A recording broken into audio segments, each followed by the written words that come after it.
Good weekend to you, my Walking with Jesus friends. Yesterday, I left you with Moses waiting. Do you remember what Moses was waiting for? Moses had sent 12 trusted leaders of the Israelite people as scouts into the land they believed God had led them to. Now they waited, while these 12 men spent 40 days scouting out the land. Upon their return, their report shocked Moses and the people. While yes, the land was beautiful and inviting, the scouts reported that the people living there are powerful and the cities are fortified and very large. Numbers chapter 13, verse 28. Now we must remember what these Israelites had already experienced as the 10 powerful plagues God sent pulverized Egypt. The water tunnel God collapsed upon them destroyed Pharaoh's army. In the desert, God had provided water from solid rock and a daily bread delivery from heaven. And these 1 million people had spent nearly a full year at Mount Sinai with God, learning about his supremacy, his sovereignty, his limitless attributes.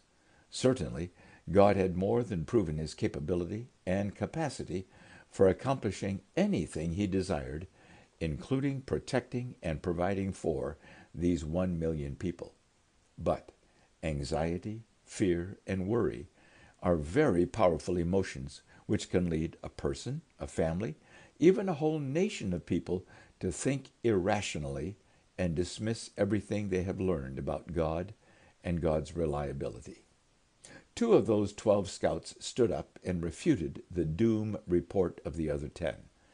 Caleb and Joshua urged the people to remember all God had done over the past year and called them to believe the same God would fulfill his promise, leading them into this land of promise and helping them claim it.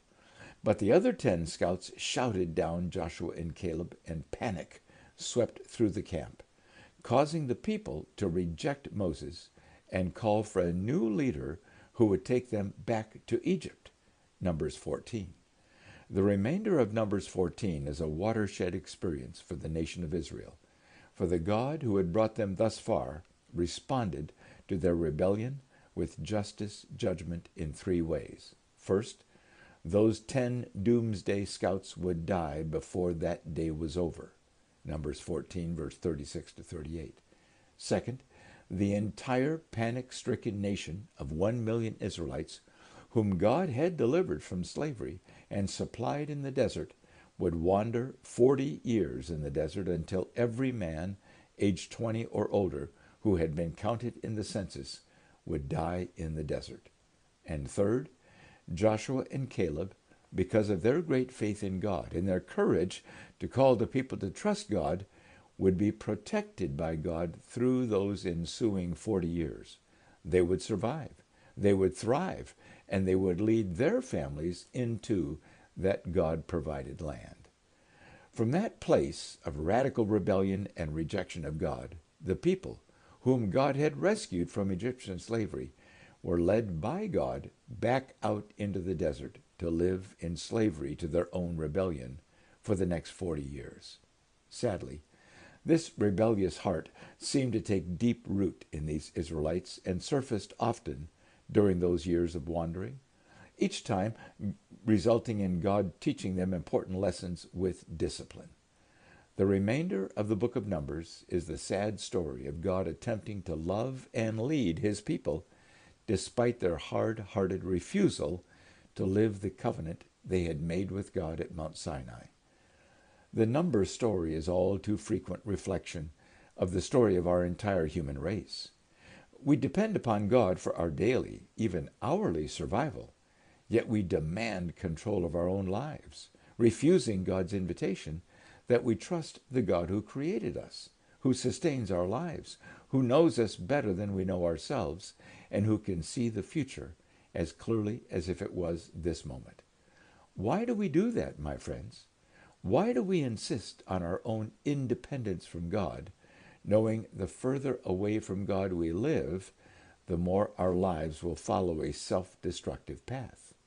Of course, it is the rebellious, prideful, self-focused, sinful nature we're all born with, and that sinful nature will always seek to draw us far away from God, both in this life and for all eternity. As those 40 years of desert wandering neared conclusion, with almost all of the older rebellious generation having died in the desert, Numbers chapter 32 shows us yet another evidence of the ever-growing hard-heartedness of these ungrateful Israelites.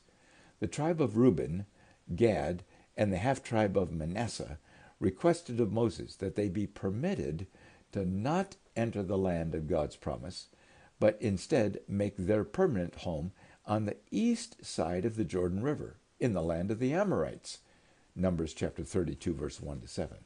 This selfish request, and Moses' reluctant agreement to it, separated the nation of Israel even before the next generation of Israelites finally trusted God enough to follow Joshua into the land of God's promise.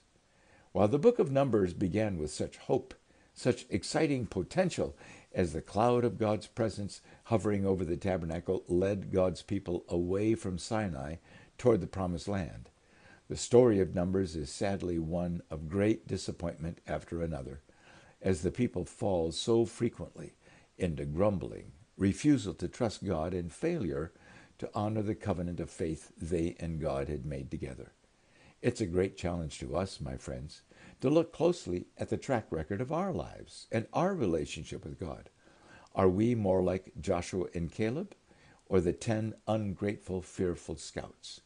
What influence have our lives of faith or fear had on our families and friends? If God has disciplined us for our sinfulness or faithlessness, how have we responded? In anger or in growth?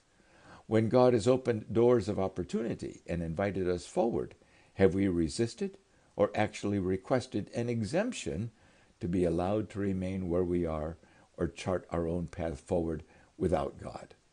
Oh my, so much to learn from the story of Numbers, and there are more summary notes and discussion questions in the grand narrative link below.